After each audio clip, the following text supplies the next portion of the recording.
जल्दी करो, खिड़की से घुसो, बच्चे औरत को डरा दो, जो भी बक्सा दिखे उठाओ और भागो। जल्दी करो, खिड़की से घुसो। एक छोटे से गांव में एक गरीब किसान रहता था। उसका नाम राजू था। वो सुबह जल्दी उठकर काम करने के लिए निकल जाता था। उसकी बीवी सीमा और प्यारी बेटी बिंदिया ही उसकी दुनिया थी। सुनिए जी, लगता है ये शरीर ज्यादा साथ नहीं देगा। अब तो सांसें भी भारी लगती है। कई दिन से बुखार कम नहीं हुआ। आप रोज सुबह खेत में जाते हैं और मैं यहाँ बस पड़ी रहती हूँ। कुछ काम की नहीं रही। अब मैं ऐसी बातें मत कर सीमा, तेरा होना ही तो मेरे जीने की वजह है। मैं खेत में जितना काम करता हूँ बस इसीलिए कि शाम को आकर तुझे देख सकूं, तेरी हंसी सुन सकूं। बिना खाए तो खाना भी नहीं निकलता। कुछ नहीं होगा तुझे, मैं अभी कुछ करता हूँ, तू चिंता मत कर। मैं रोज भगवान से कहती हूँ कि मेरी माँ जल्दी ठीक हो जाए। तुम्हें पता है ना, मैंने दादी से सीखा है कि तुलसी के आगे दिया जलाने से सब ठीक होता है। मैंने आज खुद जलाया है। अब तो तुम ठीक हो ही जाओगी माँ। मेरी प्यारी बेटी, तेरी छोटी छोटी बातों में इतनी बड़ी ममता कैसे आ गई? भगवान मेरी सुने या ना सुने, तेरी दुआ वो जरूर कबूल करेगा।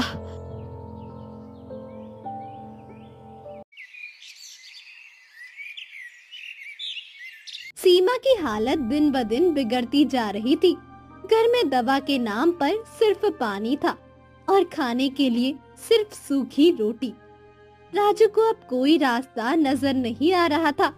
उसने सोचा आज वो रामधन जमींदार के पास जाएगा, शायद थोड़ी मदद मिल जाए। मालिक, आपके चरणों में विनती करता हूँ। मेरी बीवी बहुत बीमार है, हफ्तों से बुखार में जल रही है। घर में खाना नहीं है, दवा तो बहुत दूर की बात है। थोड़े पैसे उधार दे दीजिए मालिक, अगली फसल में पूरी ईमानदारी से लौटा दूंगा। अरे वाह, अब किसान लोग भी बड़े होशियार हो गए हैं। बीवी बीमार है बोलकर जेब से पैसे निकालने चले आते हैं। हं, तेरा मुंह देख के ही समझ आता है कि रोज की कहानी है। मालिक, मैं झूठ नहीं बोल रहा हूँ। मेरी बीवी का नाम सीमा है, हमेशा दूसरों के लिए दुआ करती रहती है। अगर आज वो चली गई तो मेरी बिटिया भी बिखर जाएगी। बस कुछ रुपए, मैं जिंदगी भर आपका एहसान नहीं भूलूंगा। अबे तेरे जैसे 100 देखे हैं मैंने, भीख के नाम पे आंसू बहाते हैं और फिर पी कर कहीं पड़े रहते हैं। हरिया, इसको बाहर निकाल और कह देना अगली बार बिना काम के दिखा तो सीधे डंडा पड़ेगा। राजू को नौकरों ने पकड़कर जमीन पर धक्का दिया। उसका सिर मिट्टी में गिरा, पर उसका मन उस धूल से भी नीचे गिर चुका था। वो कुछ नहीं बोला, बस वहाँ से उठकर चुपचाप जंगल की ओर चला गया। राजू बरगद के पुराने पेड़ के नीचे बैठ गया। चारों ओर सन्नाटा था, सिर्फ पत्तों की सरसराहट सुनाई देती थी। वो फूट फूट कर रोने लगा। हे भगवान, तुझे मेरे आंसू दिखाई नहीं देते क्या? मैंने कभी किसी का बुरा नहीं किया, हर किसी की मदद की, भूखे को रोटी दी, बूढ़ों के लिए पानी लाया। फिर क्यों मेरी बीवी को इतना दर्द मिल रहा है? क्या गरीब होना ही गुनाह है? तभी पेड़ के ऊपर से एक चमत्कारिक रोशनी उतरती है। चमचमाती रेखा हवा में फैलती है और धीरे धीरे एक रूप सामने आता है, एक परी। राजू, तुम्हारे आंसू मेरी पुकार बन गई है। मैं हर किसी के पास नहीं जाती, लेकिन जहाँ दिल में सच्चाई और इरादे में सफाई हो, वहाँ मेरा आना तय है। आप कौन हैं? क्या मैं सपना देख रहा हूँ या मेरा दिमाग थक गया है? मैं एक परी हूँ और मैं तुम्हें 3 वरदान देने आई हूँ। तुम्हारी सीमा जल्दी ठीक हो जाएगी, तुम्हारे खेतों में फसल लहराएगी और तुम्हारा घर कभी भूखा नहीं रहेगा, कभी नहीं। लेकिन ध्यान रखना राजू, लालच एक ऐसा रोग है जो सबको छीन लेता है। जो भी पाओ उसमें संतोष रखना सीखो। परी माता, आज आपने मेरे टूटे हुए मन में फिर से उम्मीद जगा दी है। मैं वादा करता हूँ कभी किसी का हक नहीं छीनूंगा, कभी जरूरत से ज्यादा नहीं चाहूंगा। बस मेरी सीमा, मेरी बेटी और मेरा ईमान बचा रहे। परी मुस्कुराती है और एक सुनहरा प्रकाश चारों ओर फैल जाता है। परी धीरे धीरे हवा में विलीन हो जाती है। परी के जाते ही जंगल का वो पेड़ कुछ पल तक चुप रहा। राजू देर तक वहीं बैठा रहा। अब उसमें कुछ अलग ही उमंग थी। अब उसका दिल थोड़ी राहत महसूस करने लगा, तो वो धीरे धीरे अपने घर की ओर लौट पड़ा। उसे नहीं पता था कि किस्मत का पहिया वाकई घूम चुका है। अजी, आप घर पर ही हैं क्या? आज तो सर भी हल्का लग रहा है और शरीर भी कम थका सा लग रहा है। सीमा, तू बोल रही है। तेरा चेहरा, रंग लौट आया तेरे गालों पे। हे भगवान, तेरा लाख लाख शुक्र है। हाँ, मैं जंगल गया था और शायद भगवान ने मेरी सुन ली। मैं तो समझी थी अब आंखें शायद फिर ना खुले, पर आज ऐसा लग रहा है जैसे किसी ने मेरी छाती से पत्थर हटा दिया हो। माँ तुम उठ गई? सच में? माँ तुम ठीक हो गई? पापा ने कहा था भगवान तुम्हें ठीक कर देंगे। देखो हो गया ना? हाँ बिटिया, जब दिल सच्चा हो तो ऊपर वाला खुद जमीन पर उतर जाता है। तेरी दुआओं ने चमत्कार कर दिया मेरी रानी। उसी दिन से कुछ बदला सा लगने लगा। राजू के खेत जो बरसों से सूखे पड़े थे, अगले ही दिन हरियाली से चमकने लगे। बिना बीज बोए भी पौधे निकलने लगे। सिर्फ गेहूं नहीं, सब्जियां, फूल, औषधीय जड़ी बूटियां जैसे धरती खुद मदद करने लगी हो। अरे सावित्री बहन, सुना तूने? राजू के खेत में कल रात बारिश भी नहीं हुई और आज वहाँ पानी लहर मार रहा है। ऐसा लगता है कोई चमत्कार हो गया है। हाँ बहन, और सीमा भी चल फिर रही है। अरे जो औरत कल तक बिस्तर से नहीं उठती थी, वो आज आंगन में पौधे को पानी दे रही थी। जरूर कोई देवी देवता राजू के घर आ गए हैं।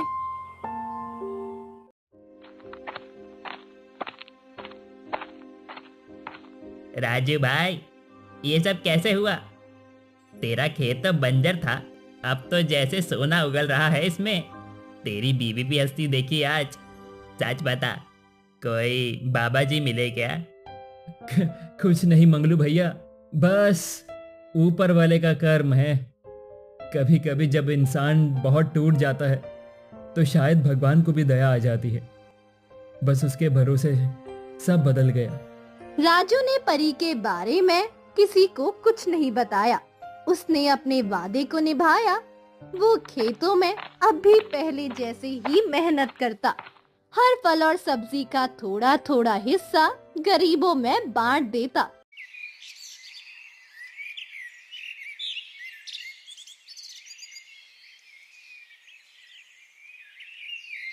अब तो खेत में इतना अनाज है कि बेच बेच कर आराम से रह सकते हैं।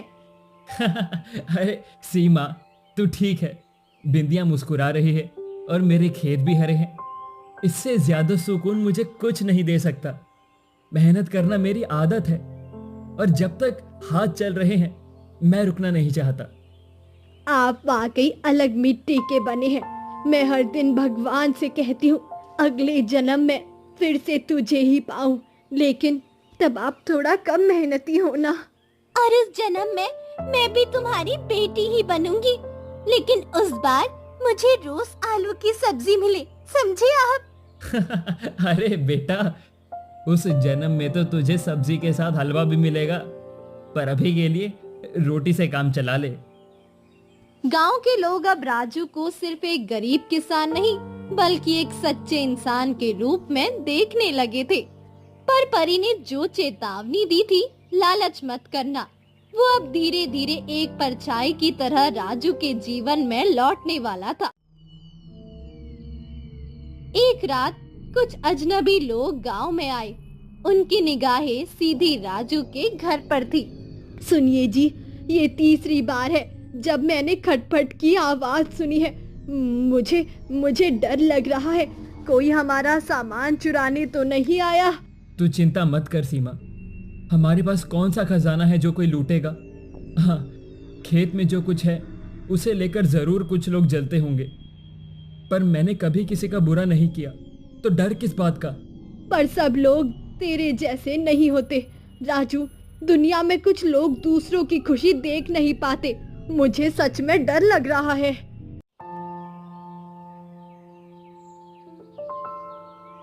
मंगलू भैया, राजू के खेत के पास मैंने कल रात 2 अजनबी देखे थे। काले कपड़े में थे और बातें धीरे धीरे कर रहे थे। अगर ऐसा है तो हम गांव वालों को इकट्ठा करके निगरानी करनी चाहिए। राजू अब अकेला नहीं है, हम सब उसके साथ हैं। उसने हर बुरे वक्त में हमारी मदद की है, अब हमारी बारी है। माँ देखो ना, खेत में नए फूल निकले हैं। भगवान ने ही भेजे हैं ये खुशबू वाले फूल। हाँ हाँ बेटा, भगवान हर उस घर में आते हैं जहाँ सच्चाई और मेहनत होती है। हमने कभी किसी का हक नहीं छीना, बस सब्र और सच्चाई से जिए, यही भगवान को पसंद है। अब गांव में बातें होने लगी है, कई लोग जलने लगे हैं। किसी ने कहा कि तू कोई जादू करता है, कोई कहता है तूने कोई गुप्त खजाना पा लिया है। सीमा, लोग जब तुम्हें ऊपर उठते देखते हैं ना तो सवाल जरूर करते हैं, पर मैं जानता हूँ जो मिला वो मेहनत से मिला और उस परी के आशीर्वाद से मिला। मैं उसे कभी नहीं भूल सकता, और उस वादे को भी जो मैंने परी से किया था।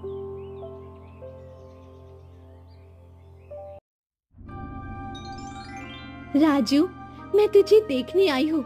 तेरा दिल अब भी साफ है, लेकिन तू खतरे में है। कुछ लोग तेरे घर में चोरी की योजना बना रहे हैं। याद रख, जो मेरी दी हुई चीजों का गलत उपयोग करेगा उसकी खुशियाँ माटी में मिल जाएगी, माटी में। लालच मत करना, और अगर समय आए तो सबके सामने सच्चाई को उजागर भी करना। मैं वादा करता हूँ परी, जैसा आपने कहा था वैसा ही करूँगा, वैसा ही रहूँगा। मेरे पास जो भी है उसका उपयोग सिर्फ अच्छे कामों में होगा। मैं किसी को तकलीफ नहीं दूंगा, ना खुद के लालच में बहूंगा।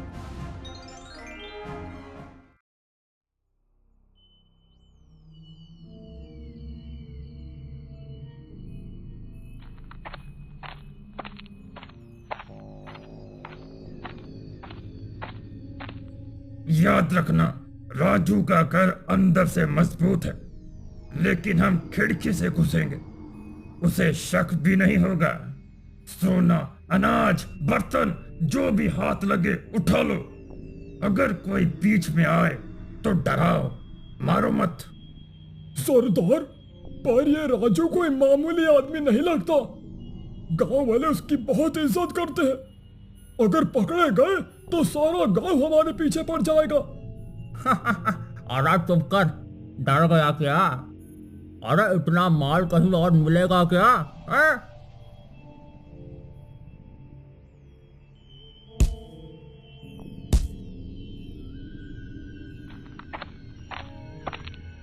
अरे जी, उठिए ना, मैंने फिर से आवाज सुनी है।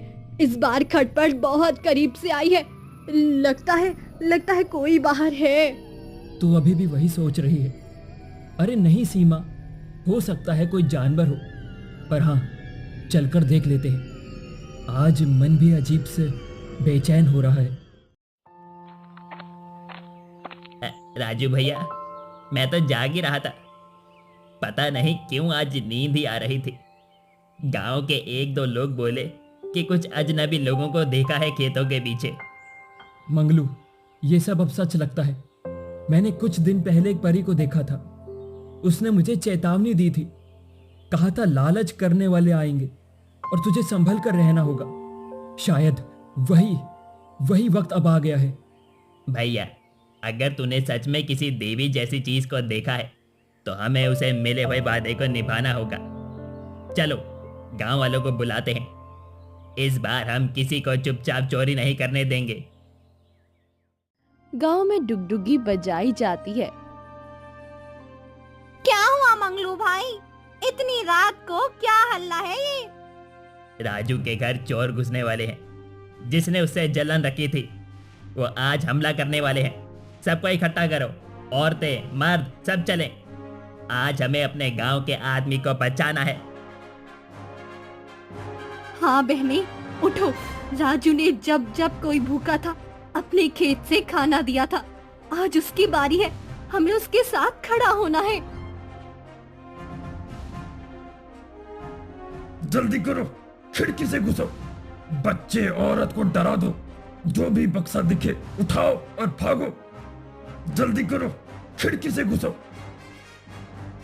माँ, कोई अंदर घुस आया। पापा कहाँ है? मत डर मेरी रानी, मत डर, मैं यही हूँ। भगवान हमारे साथ है, हमें कुछ नहीं होगा। कौन है जो मेरे घर में घुसा है? अगर जरा भी इंसानियत बची है तो निकल आओ सामने। गांव वाले इकट्ठे हो गए हैं। अब तुम बच नहीं सकते। राजू का घर किसी मंदिर से कम नहीं और हम अपने मंदिर को बर्बाद नहीं होने देंगे। ये कैसे हो गया? इतनी जल्दी सब कैसे आ गए? मैं तुझे माफ नहीं करूंगा, लेकिन मैं तुझे सजा भी नहीं दूंगा। तेरी सजा ये है कि तू देखेगा कैसे गांव वाले एक दूसरे की रक्षा करते हैं। तू लूटने आया था ना, पर तूने गांव की एकता देख ली होगी।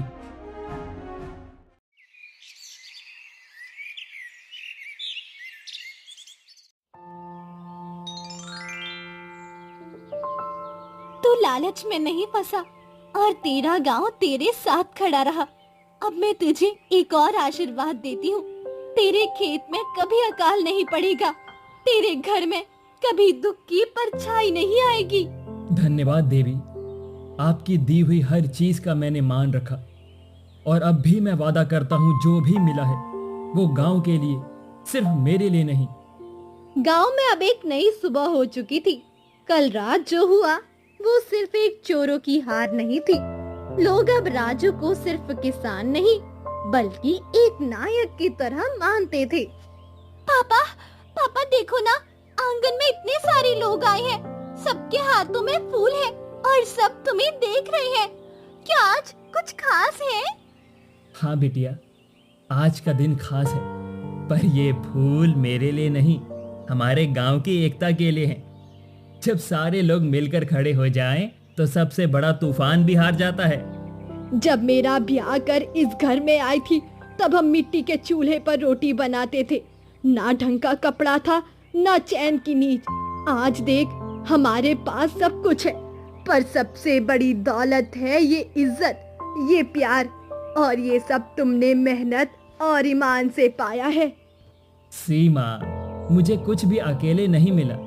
तेरी हिम्मत, बिंदिया की मुस्कान, गांव वालों की एकता, यही मेरी ताकत है। और उस परी का आशीर्वाद, वो तो मेरी आत्मा में बस गई है। दोस्तों, आज हम सब यहाँ इकट्ठे हुए हैं उस इंसान को सम्मान देने के लिए जिसने हमें सिखाया है कि गरीबी कोई कमजोरी नहीं होती और सच्चाई कभी हारती नहीं है। राजू ने हमें बताया है कि भरोसा, मेहनत और इंसानियत सबसे बड़ा खजाना है। राजू भैया जिंदाबाद, हम सबको तुम पर गर्व है। राजू, मैं जानता हूं मैंने तेरे साथ बहुत बुरा किया, तुझे धक्का दिया, तुझसे तेरे हक की मजदूरी छीनी। तेरी पत्नी बीमार थी, तभी तुझे घर से भगा दिया। आज मैं तेरे सामने शर्मिंदा हूं। तेरी इंसानियत ने मुझे आईना दिखाया है। अगर माफ कर सके तो मुझे माफ कर दे। जमींदार बाबू, मैं कोई भगवान नहीं हूं जो माफी दूं। मैं एक इंसान हूं और इंसानियत ये कहती है कि जो गलती मान ले वो सज़ा नहीं, सुधार चाहता है। आपका ये झुकना ही सबसे बड़ी सज़ा है। मैं माफ़ करता हूँ। पर शर्त यह है कि अब गांव के किसी गरीब को कभी नीचा नहीं दिखाएंगे आप। मैं वादा करता हूँ, अब मेरी जमीन से हर गरीब के लिए कोना तय होगा। मैं अब किसान की मेहनत को उसका हक दूंगा।